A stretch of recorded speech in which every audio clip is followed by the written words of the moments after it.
Hello and welcome to Ceroc Inspire's Dance Inspiration podcast. I'm Liz. And I'm Mark, and we're here keeping you up to date with everything that's going on in Ceroc Inspire. So let's get started. So I posted about Ceroc Etiquette during this week, during the week. And it actually opened like a massive can of worms, didn't it? Big can of worms. Yeah, it was the unexpectedly strong reaction and the amount of people that commented and messages afterwards kind of said to us that this is a bigger story than what we actually originally meant. Yeah. You know, it touched something much bigger than simple dance etiquette, didn't it? We've had it in all different directions.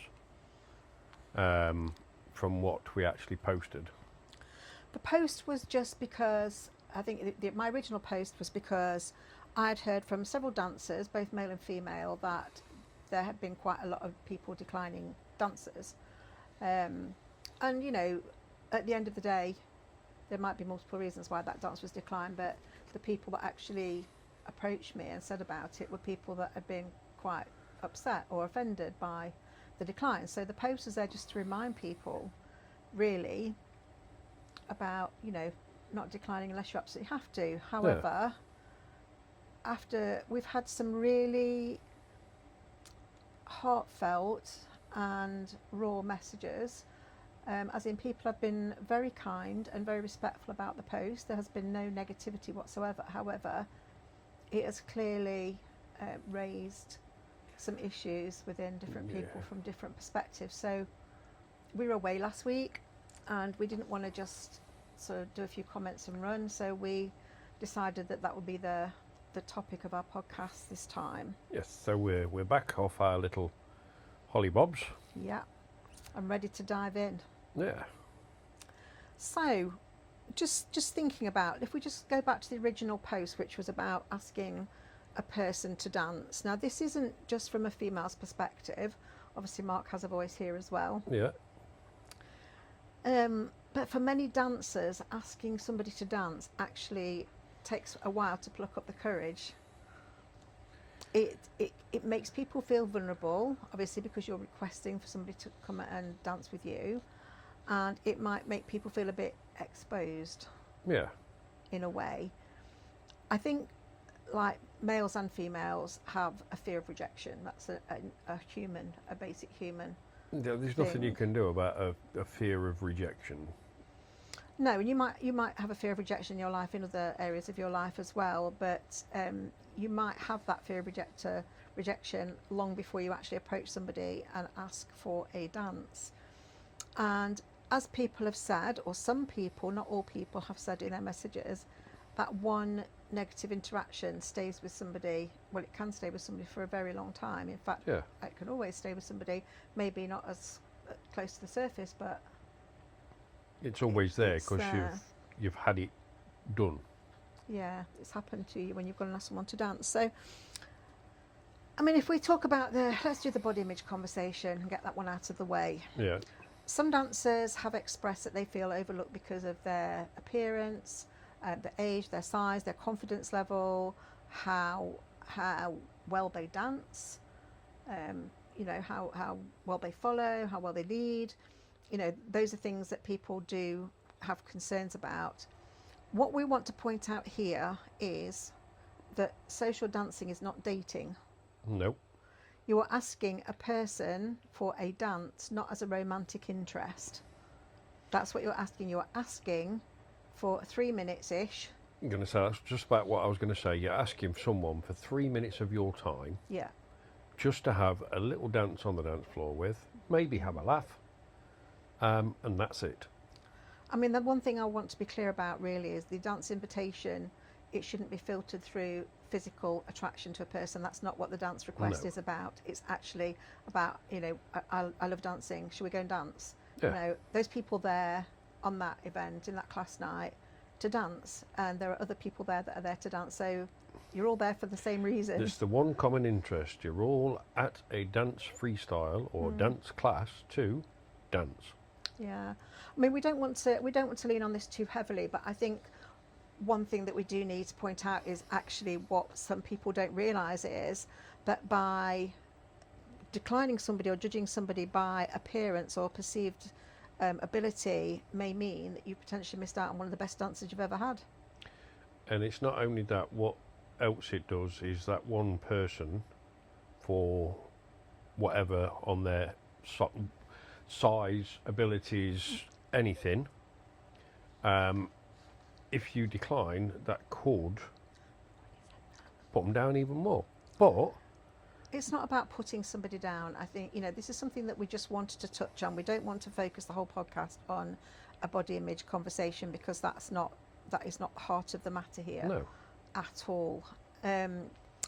My own personal experience of this was a long time ago, probably about 2010, maybe 2009, when we just started dancing, and I just had done enough lessons to feel confident enough to go and ask somebody for a dance. And the guy that I went up to was talking to somebody else, but he had sat at the bar at Derby, or at the tables in front of the bar at Derby. I don't know if that was to maybe avoid dancers, I don't know, but anyway, I went up to him and held out my hand, sorry, not my dance. And he looked me up and down and just said, "No thanks." That, for me, was devastating. yeah, but look, it's still there 16 years later. Yeah, I mean, that, I don't know, it felt kind of like there was something wrong with me, whereas I knew there wasn't anything wrong with me, and I just got that confidence to go and do it. That actually stopped me asking people to dance for years. I can remember you coming back to the table and saying to me that you're never going to ask anybody to dance again. Yeah, that's how I felt. It was horrible. Yeah, I'm a bigger girl.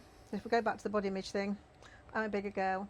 I don't apologise to anybody for being it. We all are what we are. We're all human bodies. We're all different shapes and sizes. Yeah. And it shouldn't make any difference whether or not, as long as you are able physically to dance, it shouldn't make a difference what you actually look like.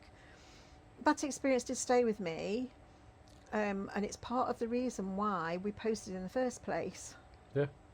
Because we don't want anybody, not just women, but anybody, to feel rejected when they come to our venues. We try really hard to be inclusive. So I think, this is why this whole thing matters. This is why it's a bigger subject, isn't it, than what we actually thought it was when we first did it. So we aren't going to name names. We have had several messages come through since the post. And can I just say thank you to those people that actually sent us those messages. It was brave, because you actually put yourselves out there, and one of the messages in particular was from a guy that really made us sit up. We were away on holiday, and I read it to Mark, and we were so grateful for his thoughts and his insights into the dancing world. And the sad thing was that he messaged us because he thought there might be negativity on the post. So I actually thought that was an amazing message. Yeah. And it actually was, a lot of the things in that message were what we had discussed talking about, weren't they? Yeah, a lot of things in that message made a lot of sense. So much sense. And put some lights on other areas that you wouldn't have thought about. Well, we'll hold up our hands and say for a we reason didn't. to say no thank you. We didn't think of some of those things until later on, but he actually consolidated those ideas, as in, actually, those things are worthy of a discussion. Definitely. I think the wider comments that came through, the main theme of that was fear of asking, fear of invisibility. Yeah. And I totally understand this next one, because I am in that boat. Returning after illness or time away. Yeah. Actually coming back, you go back to almost that fear that you had maybe when you first started years ago. Yeah, and I mean the other ones as well is like the confidence after making a mistake or being corrected on the dance floor. Yeah. Yeah. You see, I danced a little bit at Rhythm Fusion before we went on holiday, and I apologised to the person I was dancing with. I think I stood on his foot or went the wrong way one time, and he said, "Don't apologise. Yeah, it's not How about nice was that? And don't apologise. You're fine." You know, but so that was really nice. That actually, you know, I still feel that I have to apologise for my dancing because I know that I'm nowhere near where I used to be. I mean, I do it as well, especially on the next one, which was, you know, feeling out of practice. Yeah. I had that spate where I was either DJing or Yeah. taxiing, and then when it come to actually dancing freestyle, I felt like I was out of practice. I felt like I was stuck on beginner moves, Yeah. and I hadn't then got the confidence to go and ask people because all I was doing was dancing beginner moves. I remember you saying that actually. I remember you saying I've lost confidence in my dancing, and I couldn't see it, I suppose, because to me you've been dancing all the time that I haven't been, but I couldn't see that until you actually said to me, I actually don't want to ask people to dance. And I would sometimes say to you, wouldn't I, can you go and dance with that person? They've not had a dance. And you'd be like, oh. No, but I don't really want to. Yeah, and I asked you why, and you said you'd lost your confidence. Yeah. So it does happen. Yeah. It does happen to people. You felt so out of practice because of your roles changed. Instead of being host, you suddenly became, you weren't taxiing so much, you know, and literally you just weren't on the dance floor, really, weren't you? No, I was busy doing other things, so it's not very often that I actually got to do an intermediate lesson. No. And it just, everyone else, you could see, even as a taxi dancer, you could see people coming in, learning the beginner moves, moving into intermediates, doing the intermediate moves, and I was stuck at beginner level. Yeah. And that really knocks your confidence when you're seeing other people progress further than you. That started way after you. And you're just like, oh. So that's why at times I didn't ask people to dance. Yeah, I totally get that. I think you don't realise when you're running a business, and that's, I mean, it's our world, isn't it? It's our social life. But when you are running a business, you're so busy running around doing that you almost miss out on why you did it in the first place. Yeah. Why did you buy a dance franchise? Why did you do that if you weren't going to dance? Yeah.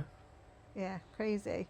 I think the other thing is, the other theme that came through was of the person that had not been for ages that was worrying that they wouldn't belong anymore in the dance community. I felt really sad when I read that. Yeah. Because as far as Mark and I are concerned, everybody belongs. Yeah. And some people have been surprised when they come in that I do still remember them. There are some people I haven't. The face will look familiar. I know that I know them, but I can't necessarily think of their name right there and then. But they are still one of the dance family. You always are one of the dance family. If you've got that card that says Ceroc and you've got your membership, you're a dance family. Sometimes people say to me, "Oh, it's a really old card. You probably won't have me on the database anymore." It's like, yeah, you're a lifetime membership. That's what you buy when you pay your £2 or £3 when you first joined up. You know, it makes you a lifelong member. You will always belong. I mean, obviously, if a person is feeling really anxious about coming back, they only have to message us. Yeah. Don't they?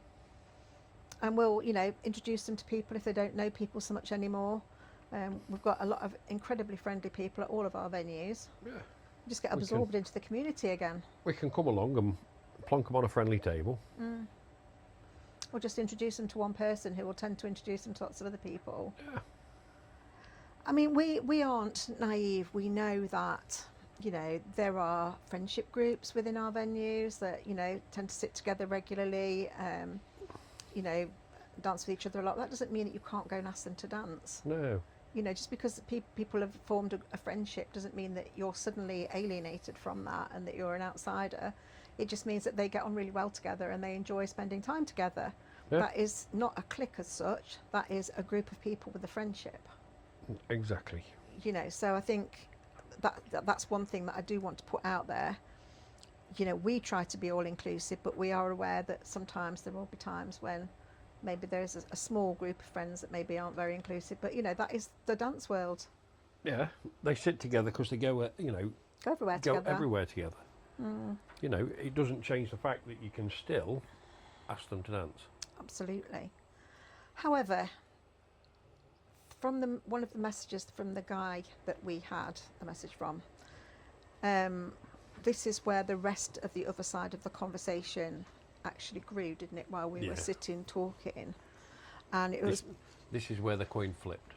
This is where the coin flipped. And people may not agree with us on this, but we're trying to be as diverse as possible and cover every aspect of this subject as possible here. So bear with us. Yeah, so we're trying to stay the neutral. Yeah. And as you've just said, to give everybody the full sides of the story. Yeah, absolutely. So we need to discuss why saying no must also got to be acceptable within the Ceroc world or the modern jive or the dance world. You shouldn't feel that you have to say yes. Now, we had a message from somebody who felt like they had to say yes because they're a people pleaser. Yeah. And they didn't want to dance with this person. This person had hurt them previously, like pulling on their arms too much. And they actually didn't want to dance with that person again, but would dance with them anyway because they were a people pleaser. And they didn't want to say no to that person, would feel bad about it. You see, that is not a happy dance. No. That is being made, coming out socially and being made to do something that you don't want to do or that you feel uncomfortable with. That is not acceptable, is it? No, because that 2.5, 3 minute track then becomes what feels like a lot longer. It will do, definitely. Definitely. So we're just going to explore a little bit why saying no must also become a bit more acceptable in the world that we actually live in. Times have changed. Yeah. So the world has changed. There's a lot of things now that weren't around when Ceroc first started. Well, they were, but they weren't recognised as much.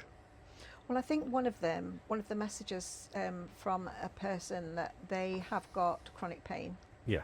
I have chronic pain, so I got that when that person messaged. I was like, yeah, I get that. That's me. Sometimes I've got fibromyalgia, and sometimes I'm stiff and sore, and I can't dance. I can't even stand up straight. So it's not obvious to people that I've got that. People only know because I'm share. Yeah. So you've got people's invisible disabilities. Yeah, disabilities. Like I say, there's lots of disabilities out there that aren't obvious, but there are also disabilities that are, and we make allowances for those ones. Yeah. You know, like the Simon, the blind guy that came for a while. You know, there's this Alan that comes to some of ours freestyles from the Grange, where they've just had a fundraiser, charity fundraiser. There are people that have injuries. We've had someone who had a stroke. Yeah, we had somebody who had a stroke. I had a stroke. Yeah. We have people that are recovering from big surgeries, like I was recovering from my total knee replacement. You know, needing new knees is a dancer thing.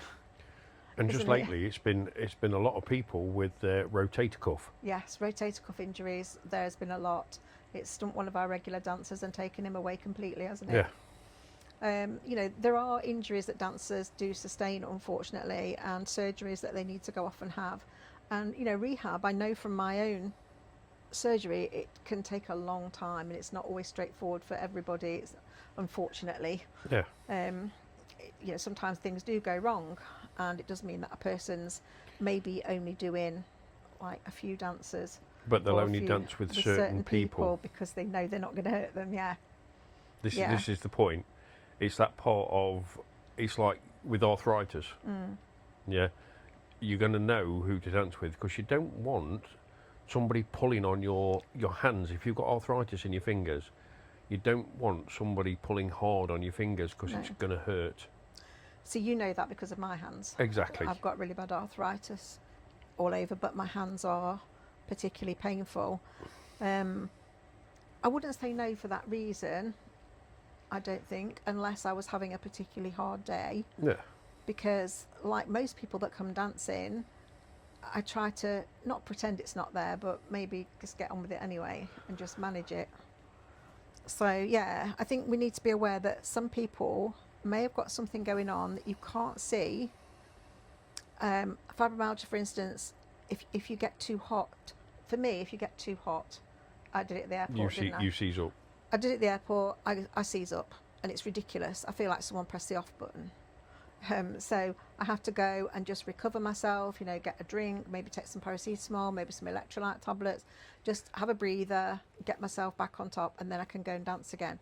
It's not obvious. I don't tell people that it's happening, No. but I probably wouldn't want, well, I wouldn't want to dance at that point because I wouldn't be able to.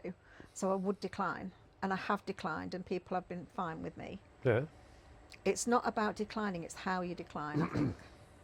exactly. It's how you decline.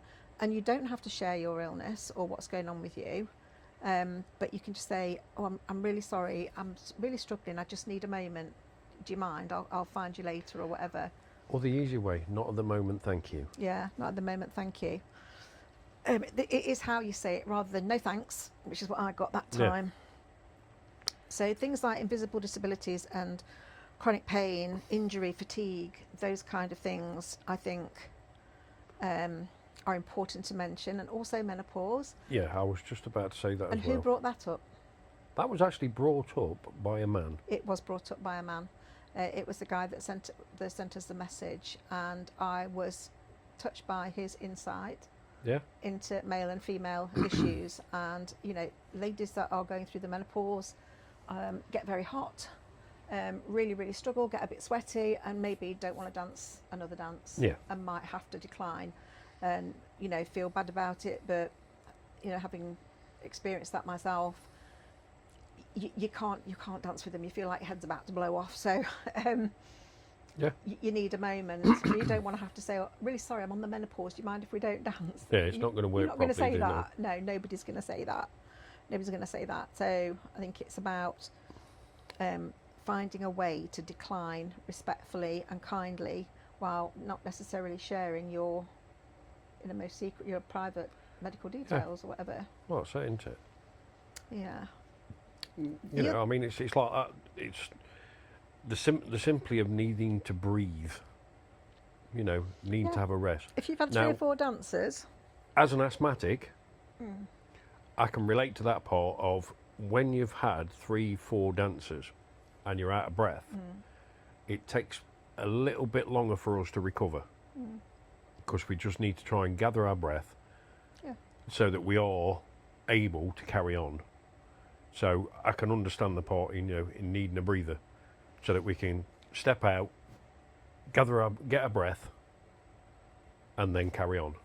I think watching you, I think because you're a franchisee and you're a demo and a taxi, when people come over and ask you to dance, you don't say no.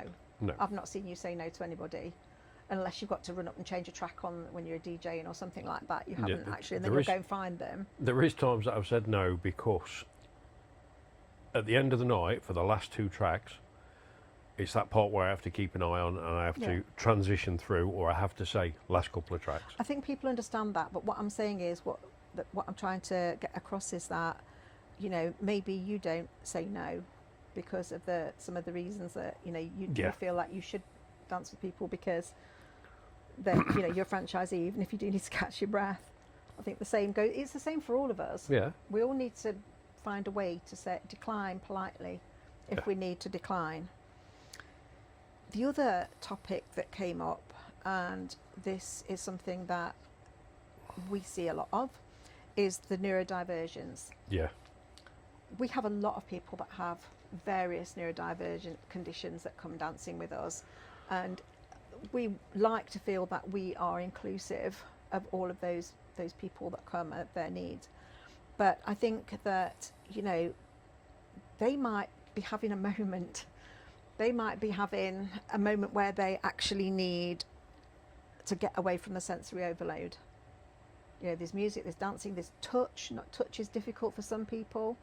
Although they've come dancing, they just might suddenly be overwhelmed.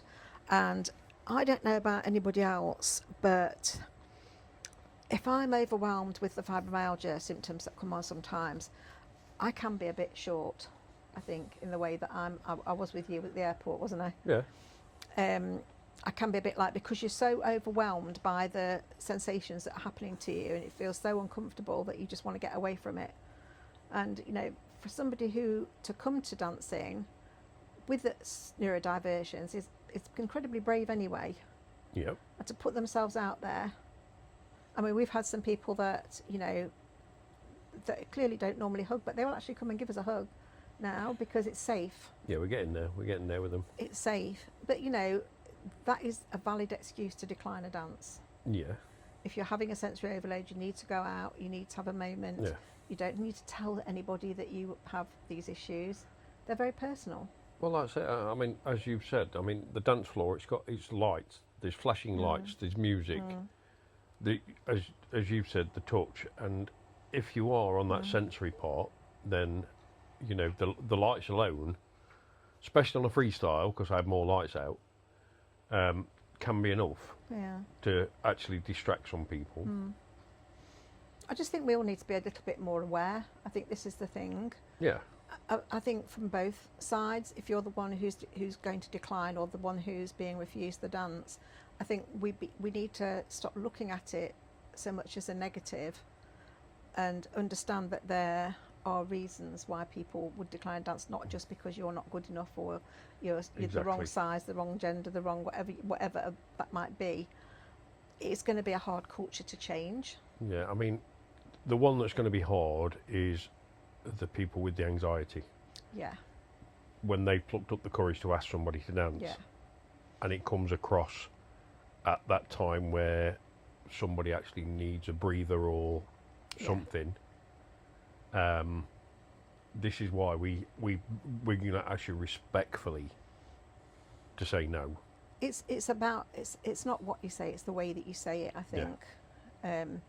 You know, if you do, and people that are neurodivergent can't always don't always have the words to be able to say that respectfully. So I think, you know, it's about us all recognising that everybody's different, and you know, if somebody does decline you, come and speak to Mark or I, and if somebody does have some kind of an issue expressing their feelings in that kind of a way, we can explain. Yeah. And if you want a safe person to come and ask to dance, especially around, let's say from 9:30 till 10:30, come and ask me. Yeah, I think so. I mean, yeah, definitely. I think the important thing is that nobody should ever feel pressured into dancing. That is not what social dancing is about. No. It is about coming and enjoying yourself and feeling comfortable and happy on the dance floor, you know, and having that 3-minute connection with a person and then moving on to the next person. I think, you know, saying no shouldn't need to be justified, but there is a way of saying it that is kinder, if you possibly can. People have a right to manage their own physical and mental well-being. Yeah.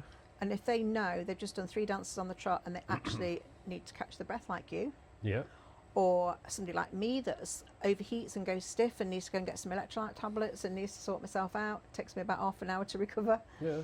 You know, people know how to manage their own health and well-being, and they should be allowed to go and do that. Exactly. Without feeling pressured. I think respecting a person saying no is part of an inclusive dance culture. It is, isn't it? I think it is, and we need to move with the times. We do need to move with the times. It's, as we like to say, it's okay saying no, but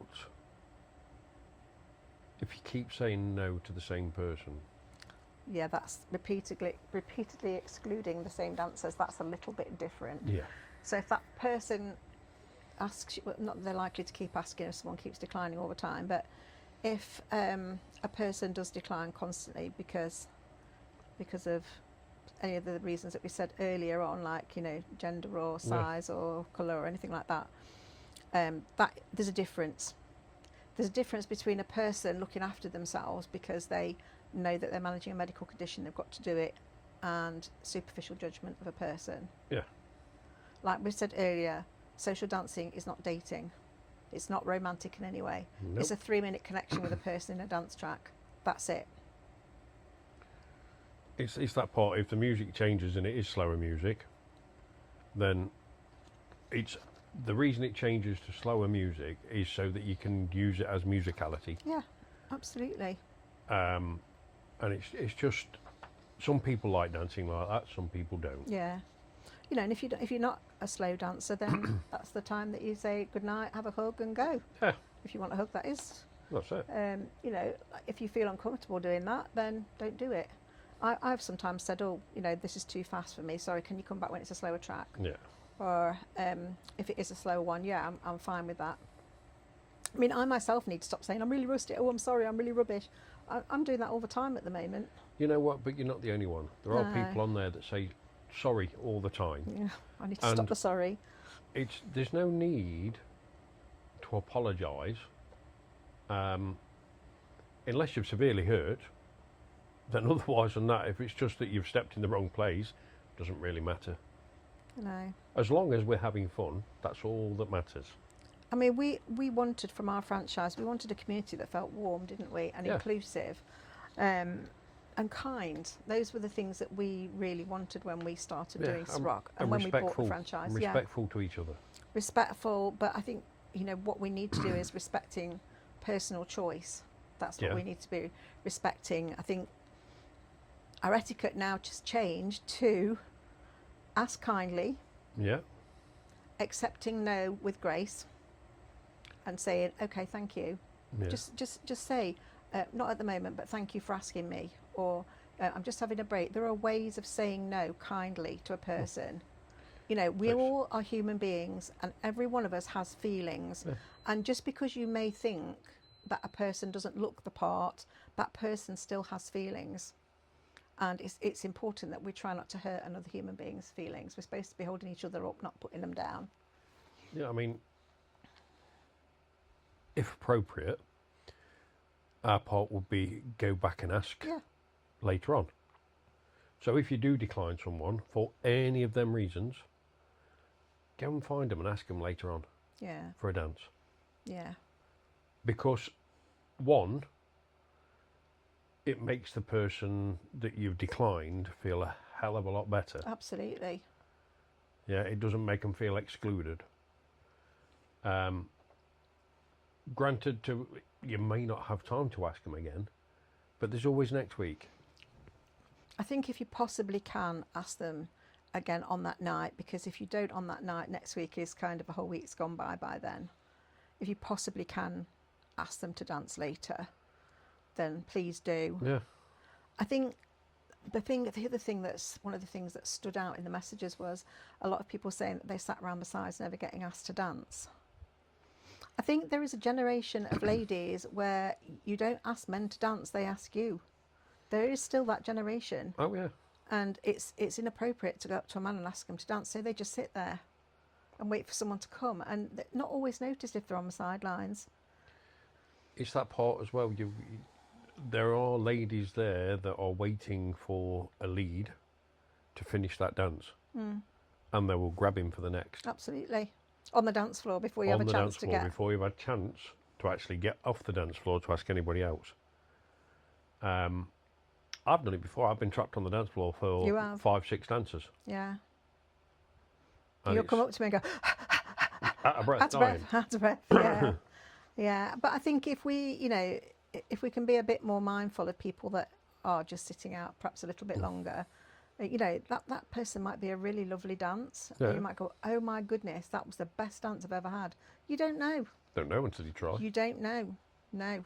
I think the other thing is that we encourage people. We recently sent out an email, didn't we, to newbies about freestyles. Yeah. What is a freestyle? You know, is it for you?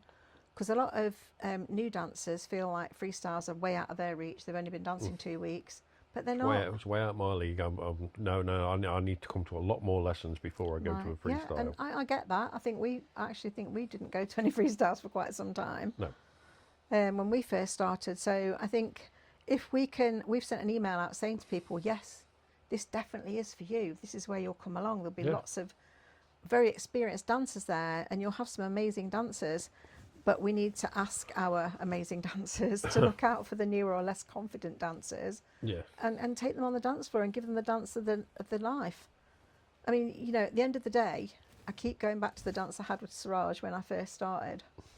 And I did not feel confident in my dancing, but because I allowed myself to follow him and just give myself over to him, I had the best dance. And that was in 2009 and it's now 2026 and I'm still talking about it. Yeah. Because he saw a newer and less confident dancer sitting there and he came and took me on the dance floor. And I will never forget that dance. I still laugh with him now about it. But because he made me feel good.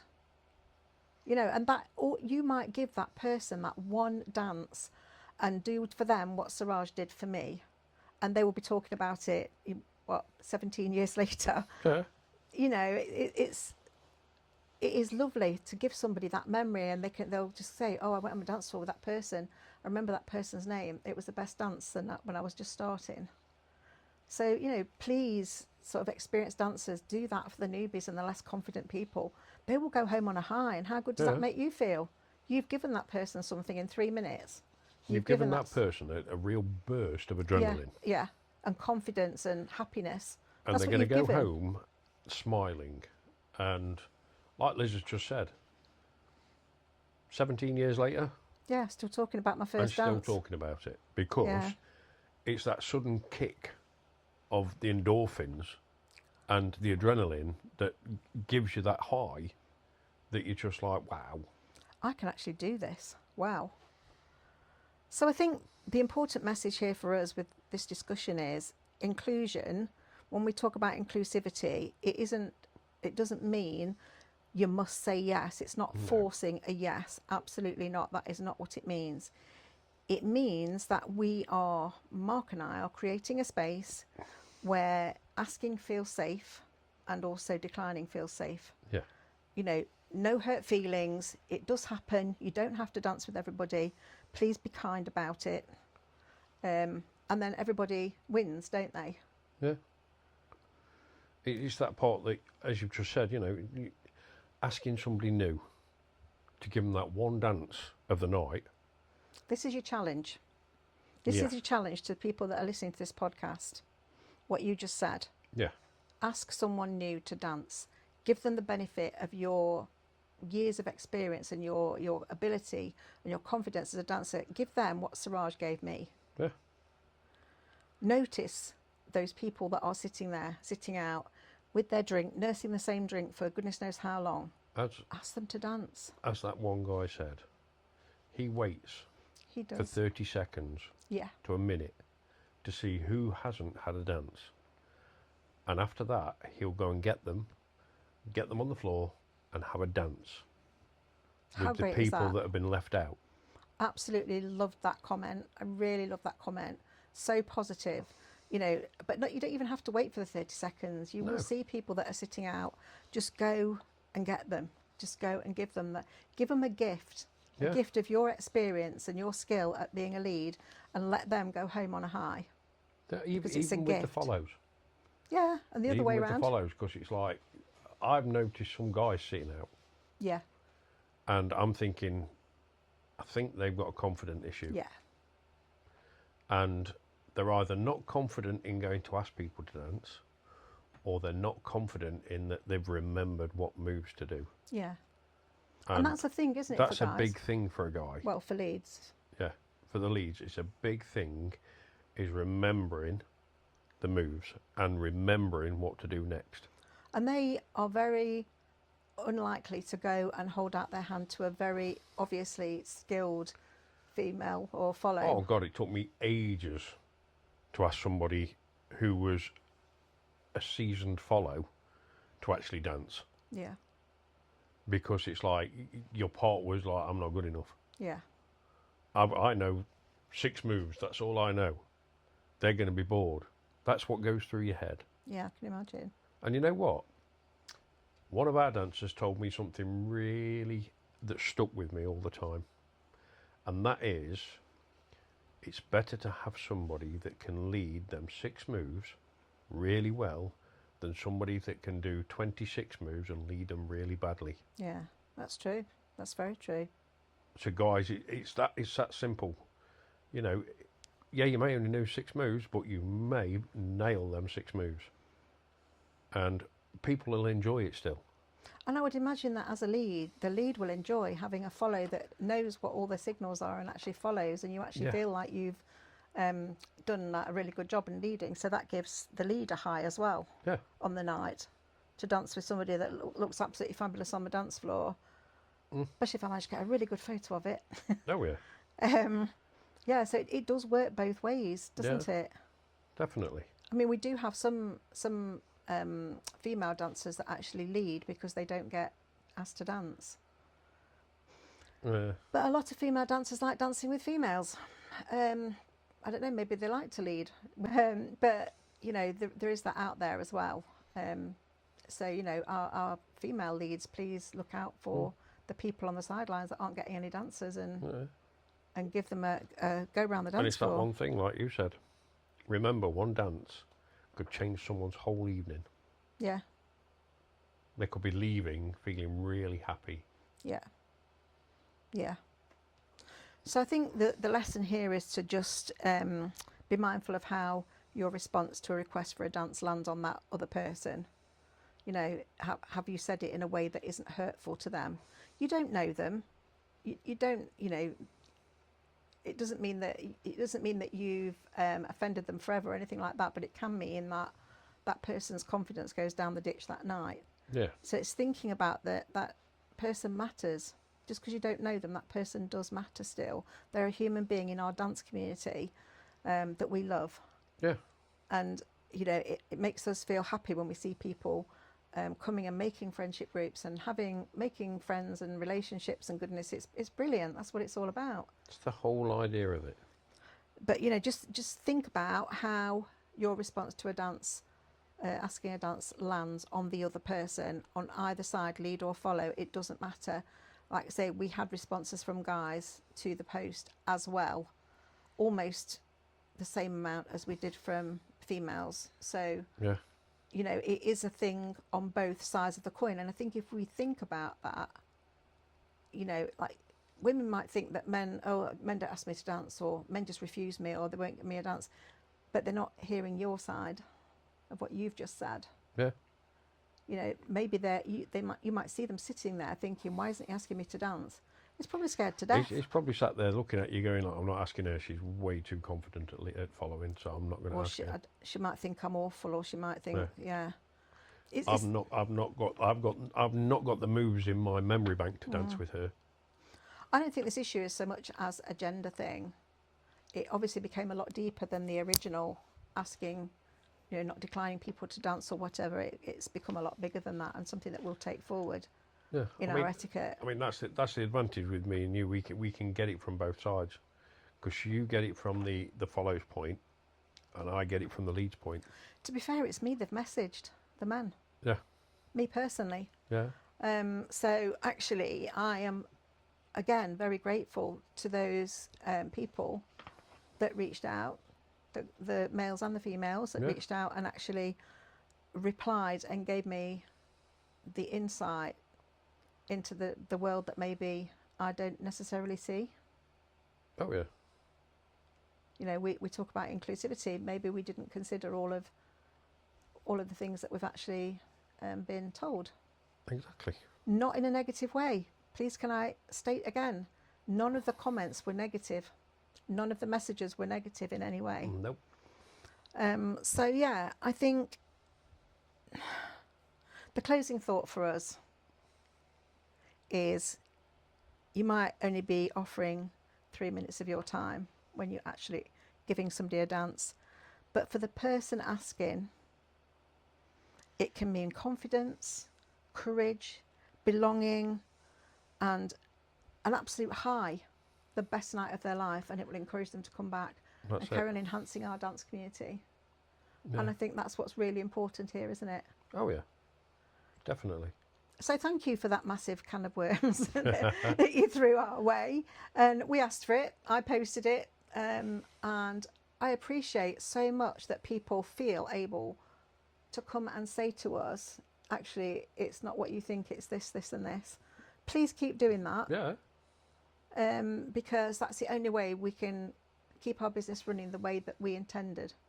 Yeah, we can make the little tweaks. Yeah, but keep warm, inclusive and happy communities in all of our venues. Definitely.